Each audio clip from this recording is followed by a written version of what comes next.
नमस्ते। चला चला सर चला चला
शिवपीठावर झाले बरोबर यस शिववती स्वर्गाताई भोसले या प्रतिमेचं पूजन करायचं आहे। तसेच वधूच्या आणि वराच्या आई वडिलांना सुद्धा विनंती आहे की आपण विचार मंचावरती यायचं आहे। बांधवांनो, या अहमदपूरच्या मातीमध्ये हा आपल्याला आपल्या कृषी संस्कृतीशी जोडणारा हा आगळा वेगळा विवाह सोहळा या ठिकाणी संपन्न होतो आहे।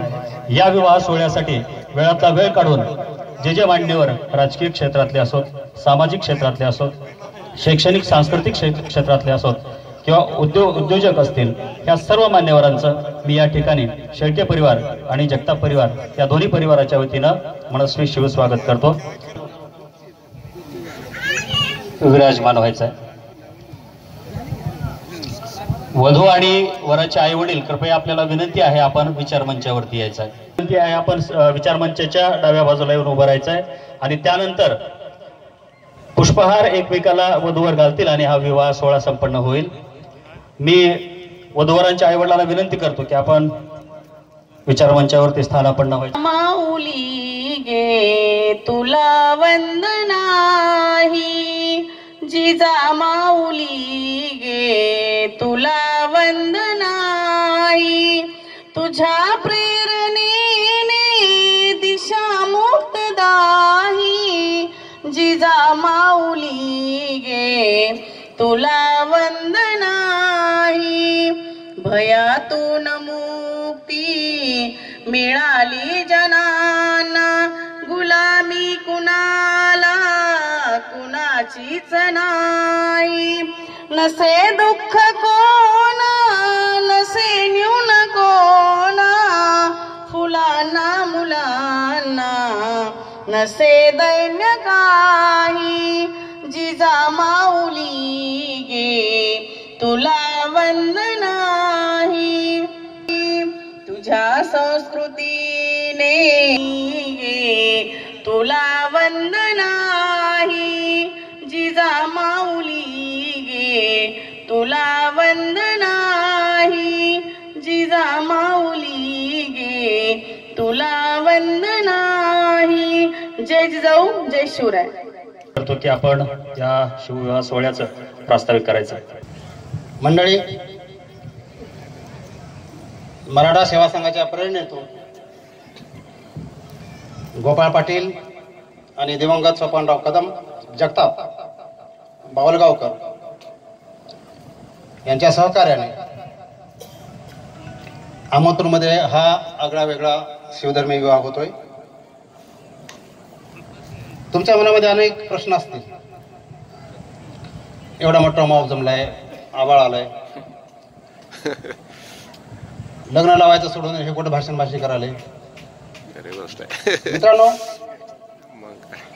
हिंदू परंपरेमध्ये पंडितजी पूजा करतो. बौद्धमध्ये त्रिशरण होतात, पंचशरण होतात, अष्टांग मार्ग होतात. मुस्लिममध्ये नमाज आयात के पडल्या जातात. तिथे वेळ लागतो. तो एक विधीचा भाग आहे म्हणून आपण गपचूप ऐकतो की नाही. मग हा सुद्धा प्रबोधन, हा सुद्धा एक विधीचा भाग आहे. बरोबर. त्याच्यामुळं इच्छा असो अथवा नसो, तुम्ही आता माझ्या ताब्यात हो ना, मग सोडतच नाही आपल्याला ऐकावंच लागेल. यस. चाहे माँ रूठे या बाप, मैंने तो हाँ कर. खरी गोष्ट. तर तुमच्या मनात प्रश्न असेल की शिवधर्म म्हणजे काय. शिवधर्म काय आबाळाचा धर्म नाही, काय पाकिस्तानमधून आलेला नाही, आम्ही काय आबाळातून पडलेलं नाही. तुमच्या आमच्या मातीचे इथे लोक आहेत, इथेच मूळ निवासी होत. शिवधर्म ही आमच्या धार्मिक मुक्तीची विनम्र उद्घोषणा आहे. आमच्या सांस्कृतिक मुक्तीची विनम्र उद्घोषणा आहे. शिवधर्माचा कोणी संस्थापक नाही, कारण शिवधर्म ऑलरेडी होताच इथं. ही हिंदू संस्कृतीची पुनर्स्थापना आहे. जसं की एखाद्या गावामध्ये मारुतीचं मंदिर असतं, तिथं हनुमानाची मूर्ती असते आणि हनुमानाच्या मूर्तीची प्रतिष्ठापना झाल्यानंतर प्रत्येकजण जातो आणि त्या ठिकाणी शेंदूर फासतो. आणि एक वेळ अशी येतो की तो मूळ आकारच गायब होतो आणि एक ढेपसा तयार होतो. तो ढेपसा काढण्याचं काम म्हणजे आमचे शिवधर्म आहे. आम्ही आहे तिथंच आहोत. मूळ हनुमानाची प्रतिकृती तुमच्या समोर ओपन करण्याचं काम म्हणजे शिवधर्म काम. इथं देणं घेण्याचं माप एक असेल, कोणी गुलाम असणार नाही, कोणी मालक असणार नाही. इथं आम्ही देव मानणारे आणि देव न मानणारे सारखेच असतील, परंतु देव कोणता मानू? तुकोबाचा मानू. तीर्थी धोंडा पाणी देव रोकडा सज्जनी, तुका म्हणे माय बापे अवघे देवाचे रूपे. इथं स्त्रियांना, सिंधू संस्कृतीमध्ये स्त्रियांना मानाचं स्थान होतं, म्हणून आम्ही इथं स्त्रियांना मानाचं स्थान देतो. म्हणून तुमच्या मनामध्ये, बायाच्या मनामध्ये प्रश्न पडला असेल, माय उलट बसवलं इथं. नवरी डावीकडे वामांगी रुक्माई दिसती शोभा, डाव्या बाजूला रुक्माई शोभा देते. पुरुष संस्कार पद्धतीने राबलेली येते. पण सिंधू संस्कृतीमध्ये मात्र सत्ताक पद्धती होती. इथल्या भवानी, तुळजाई, सटवाई या इथल्या राण्या होत्या. नंतर यांची नाव होते हे साठी घेतल्या जातं तिरस्कारानं. सटवी कुठली की, भवानी कुठली की. अरे हे आमच्या आधी पुरुष आहेत, आमच्या आधी माय आहेत, आमच्या राजकन्या आहेत, आमच्या राण्या आहेत. लग्नात आलोच. आपण आपला इतिहास विसरलो की अशी अवस्था होऊन बसते.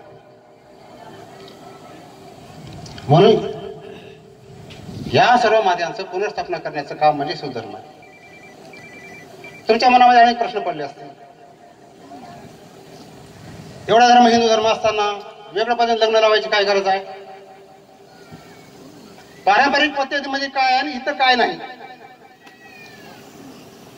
पारंपरिक पद्धतीनं मुलगा मुलगी उपवर झाली की आम्ही पहिली गोष्ट करतो की भटा बामणाकडे जातो. इथं माझे ब्राह्मण मित्र आहेत, माझे विचारच सोपते. माझा त्यांच्याशी राग नाही, विचार असे. मग ब्राह्मण वाद हा माझ्या मराठीमध्ये सुद्धा आहे. या वादाचा माझा विरोध आहे. मग भटजीकडे गेलो की मग कुंडली बघतो. कुंडलीमध्ये मग मंगळ निघतो. त्या मंगळाला जायला शेकडो वर्षे लागतात. त्या मंगळाच्या आमच्या मुलीचा निघतो आणि मग त्या नवऱ्याचं आहे, सासरा मरणार आहे. अगं मागे कशाला? दुर्दैव आहे, ऐश्वर्य आहे ना, अगोदर झाडाशी लग्न लागलं, मंगळ निघाला म्हणून, आणि मग तिचं लग्न अभिषेकशी केलं. अरे कुण्या जगात चाललो होता मी? कुंडली बघायचं, गोत्र 7 गोत्रापैकी 8वा गोत्र निघत नाही. 7 ऋषीचे नाव. भारतातले 140 कोटी, बाकीचे 80 कोटी लोकांची गोत्र तेच असतात. तिथी, राशी, राशी बघतो, भविष्य बघतो. सुनामी आली, भूकंप झाला, कुणाच्या राशीमध्ये दैवयोग होता, कुणाच्या राशीमध्ये लॉटरी होती, परंतु भूकंपामध्ये सगळेच लोक मेले, सगळं फापड. आली सुनामीची लाट, झालं गावाचं मसन, तेव्हा कुठं गेली होती तुझ्या पंचांगाची पानं? पंचांगण बघतो ना मी, तेव्हा राशी कुठे गेल्या? आम्ही प्रश्न विचारत नाही. भज गोविंद मूढमती, डोकं घाण ठेवून भजायला लागलो की अशा अवस्था होऊन जाते. म्हणून मी म्हणतोय ते विश्वास ठेवू नका, फक्त का हा प्रश्न विचारत चला, आणि सत्साज विवेक बुद्धीने तुम्हाला का हा प्रश्न विचारला उत्तर तुम्हाला सापडतील. गोड पाणी आहे घरी. दुसरा मुद्दा, मुलगी पाहायला जातो, मग मुलीचं तोंड राक्षसाकडे राहणे, वरलाकडे राहणे, बेदराकडे राहणे. तुका म्हणे हरीच्या दाता अवघ्या शुभ काळ दिशा. जर आम्ही खरोखर तुकोबाचे वारसदार असू तर आम्ही दिशापूर्ण नाही. शिवाजी महाराजांनी दिशा बघितल्या का? प्रत्येक हमले केले, कधी केले? तू बाकी झंझट फालतू मानतो आम्ही. किती काय बघायचे? अहो एका दिवशी लग्न, वैशाख महिन्यात लग्न, 12:30 वाजता लग्न. बरं त्या 12:30 आपलं लग्न लागतं का? मंगल कार्य मिळत नाही, गुणाचा कळ असतो. कुणी जर म्हणतो त्या मुहूर्त तर पाळतो का? कशासाठी चाललंय आपलं? म्हणून योग्य पाणी आणि हवा होतो. सगळ्याच्या सोयीचं जे असेल ते आपण स्वीकारायला पाहिजे. माफ करा, तुला भाजीला बोलवतो, बांधकाम करणाऱ्या गौंड्याला बोलवतो कधी सन्मानानं? फक्त इथं नारायण कांबळे फक्त सन्मान केला गौंड्याचा, त्यांची नावं कोरली होती, नाव बी लिहिलंय. बरोबर. आणि त्यांच्या उपस्थितीमध्ये होम यज्ञ करतो आणि आपण काय म्हणतो घर पवित्र झालं. त्याच्या उपस्थितीमध्ये घर पवित्र होणं म्हणजे आम्ही मुळात स्वतःला अपवित्र समजणं, ही धारणा आम्ही जाणीवपूर्वक नाकारलेली आहे. म्हणून भटजी आम्हाला नको. दुसरी गोष्ट, हे मंगळाष्टक राहत नाही.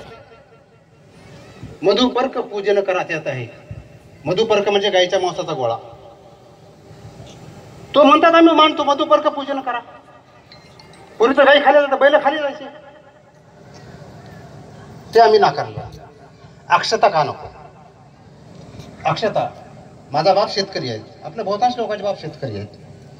आम्हा शेतकऱ्याची संस्कृती धान्य पिकवण्याची संस्कृती आहे. धान्य उधळणं, मातीत मिळवण्याची संस्कृती नाही. हे कवी म्हणतो, समजू नको ढगा हे साधे सुधे बियाणे, मी पेरले पिलाच्या चोचीमधले दाणे. एक एक दाना पेरतो, एका बीजा केला नास मग भोगिले कणस. एखादं बीज पेरावं लागतं तेव्हा 100 दाण्याचं टपोर कणीस मिळतं. आमचा बाप फळं करतो, मदन करतो, बाजूला जाऊन थांबतो, बायाचं वाहन बाजूला करतो, मदनाची पूजा करतो, एक एक दाना वेचून मध्ये करतो. आणि ते धान केवळ परंपरेच्या नावाखाली अक्षता म्हणून उधळतो. वादासाठी आपण अक्षता डोक्यावर पडलं, हे लग्न झालं असं गृहीत धरलं तरी मला सांगा, तुम्हाला अक्षता दिल्या, पाठीमागचा अक्षता टाकतो, शेवटचं कुठं पडतं? विचार करा.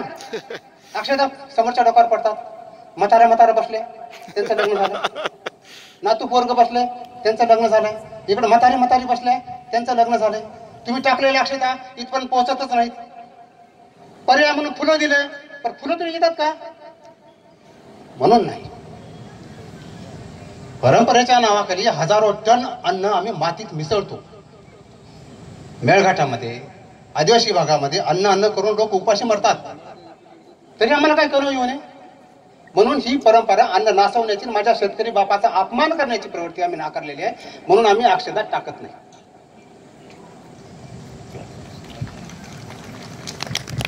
दुसरी गोष्ट, आजकाल नवीन फॅड निघाले.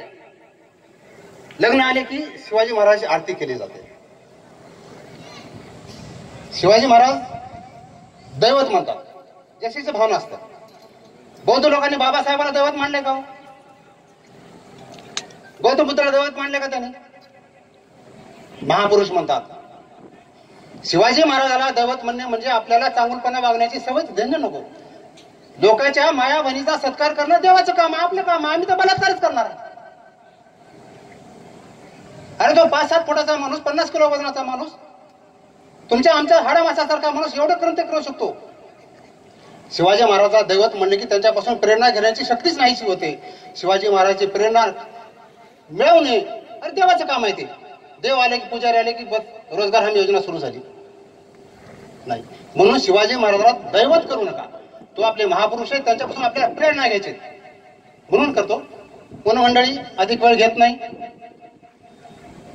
आमच्या विनंतीला मान देऊन आपण इथं आलात. निसर्गाचे आभार, आपलेही आभार. आमच्या विनंतीला मान दिलात, हा गोड केला, त्याबद्दल पुन्हा एकदा आपण सर्वांचं ऋण व्यक्त करतो आणि थांबतो. धन्यवाद. जय जय जाऊ. जय श्री. पुढील आपण पाहतो की उजवीकडे वर असतो आणि डावीकडे वधू असते. आम्ही इकडे उजवीकडे वधूला बसवलंय, डावीकडे वराला बसवलंय. याचं कारण एवढंच आहे की आमच्या संस्कृतीनुसार 2 मिनिटं, आमच्या संस्कृतीनुसार स्त्री ही डावी असते, कनिष्ठ असते, क्षुद्र असते असंच म्हटलं गेलंय. आम्ही या शिवविवाहाच्या माध्यमातून एक हमी देऊ इच्छितो की यापुढे आमच्या घरामध्ये जो निर्णय घेतला जाईल त्या प्रत्येक निर्णयामध्ये जेवढा सहभाग पुरुषांचा असेल तेवढाच सहभाग स्त्रियांचा सुद्धा असेल. स्त्री ही कधीच कमी नाही, स्त्री ही सगळ्यात पुढे आहे याची हमी या ठिकाणी आम्ही देत आहोत. यानंतर आपण लागलीच या शिवविवाह सोहळ्याला सुरुवात करत आहोत. तत्पूर्वी पाठीमागं कुठेतरी थांबून सगळ्यांचा सत्कार करण्यामध्ये, सगळ्यांना जीव घालण्यामध्ये व्यस्त असतात, परंतु त्यांची ओळख कोणालाच होत नाही. आणि ज्यांच्यामुळे हे सगळं कार्य घडत असतं त्यांची ओळख व्हावी, त्यांचा सन्मान व्हावा, याच्यासाठी आम्ही या वधूवराच्या आईवडिलांना या ठिकाणी समोर बोलवलंय. याच अनुषंगानं सुरुवातीला आपण वधूच्या आईवडिलांचा सत्कार वराच्या आईवडिलांच्या हस्ते करणार आहोत. संपदा देऊन त्यांचा या ठिकाणी सत्कार होतोय. थोडस घाई करावी. यानंतर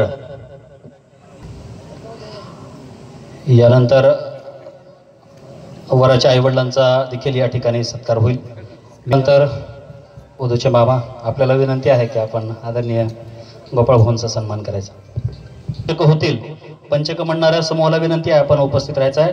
आणि यांचे स्मरण करून शपथ घेते की मी आनंदाचा संसार करेन, विज्ञान विचारांचा स्वीकार करेन, सर्व बहुजनवादी महापुरुषांचे विचार जीवनात अनुसरेन, सत्य सुंदर निर्मळ समतावादी शिवधर्माचे आचरण करेन. जय जिजाऊ. यानंतर नियोजित वर या ठिकाणी शपथ घेते. मी प्रतीक शिलाबाई गोपाळराव पाटील, राष्ट्रमाता राजमाता जिजाऊ यांचे स्मरण करून शपथ घेतो की मी आनंदाचा संसार करेन, विज्ञान विचाराचा स्वीकार करेन, सर्व बहुजनवादी महापुरुषांचे विचार जीवनात अनुसरेन, सत्य सुंदर व निर्मळ समतावादी शिवधर्माचे आचरण करेन. जय जिजाऊ. जय शिवराय. जिजा माऊली वंदा आठवुनी, बळीराजा सरदई वंदा, शहाजी सही श्रद्धा रूप महान कोण सती, त्यांचे चरित्रे स्मरा, त्यांचा जो उपदेश तोची जगता. हो शिवमंगलम शिवमंगल सत्य ध्यान. सता चैतन्य नादे घरी अस्तित्वात, सुगंधाची दरवळे काळीज पुष्पे अशी काही एक, उनी नसेल सदनी तैसे मनी मानसी नाते, पक्व बनुनिया उजळता. हो हो शिवम मंगलम, झाले शिवमंगलम सत्यधाम. यानंतर वर आणि वधू एकमेकांना हार घालतील. पहिल्यांदा वधू वराला हार घालतील आणि त्यानंतर वर वधूला हार घालतील. हार घातल्याच्या नंतर आपण सर्वांनी पुनश्च एकदा टाळ्यांचा कडकडाट करून वधूवरांना शुभेच्छा द्यायचा.